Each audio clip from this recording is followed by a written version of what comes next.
మొన్ననే చంద్రబాబు గారు ఒక కామెడీ పండిస్తే, ఇప్పుడు రవీంద్ర గారు ఒక కామెడీ పండిస్తున్నారు. మొన్న ఈ మధ్యన వీళ్ళు పండించినటువంటిది కూడా అట్లాగే ఉంటుంది. ఏది లిక్కర్ షాపులు అనేటటువంటివే లేవు, కల్తీ లిక్కరే లేవు అంటూ మొన్న ఎక్సైజ్ వోళ్ళు ఇచ్చినటువంటి స్టేట్మెంట్. అందరూ కలిసి కామెడీ బాగా పండిస్తున్నారు. బిల్డ్ షాపులు లేవా అసలు దేశంలో, ఇదే మన రాష్ట్రంలో ఎక్కడా లేవా?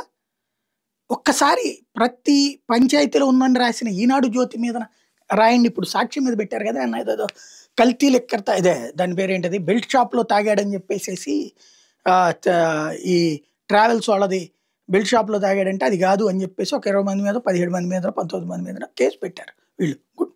మరి ఈనాడు జ్యోతి మీద కేసు పెట్టండి, బెల్ట్ షాపులు లేకపోయినా ఉన్నాయని రాశారనేసి. బెల్ట్ షాపులు లేవా? నిన్న మన ఎక్సైజ్ మంత్రి గారు రవీంద్ర గారు స్టేట్మెంట్ ఇచ్చారు. రాష్ట్రంలో ఎక్కడా కూడా బెల్ట్ షాపులు ఉండడానికి వీల్లేదన్నారట. అక్రమంగా ఎక్కడైనా మద్యం తయారు చేస్తే వాళ్ళ మీద ఉక్కుపాదం మోపాలన్నారట.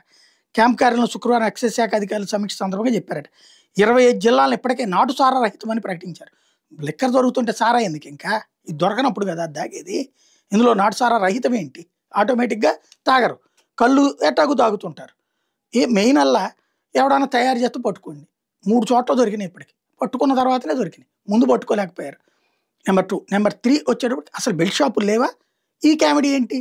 బెల్ట్ షాపులు ప్రభుత్వమే ప్రోత్సహిస్తూ, పర్మిట్ రూములు ప్రభుత్వమే ప్రోత్సహిస్తూ, ఒక్కొక్క వైన్ షాప్ కనీసం 10 బెల్ట్ షాపులు ఉన్నాయి, 7 నుంచి 10 బెల్ట్ షాపులు లేవని చెప్పి ప్రజల్ని నమ్మించడం ఎందుకు? లేదా మనం ఒక భ్రమలో బ్రతుకుదాంలే అట్లా అని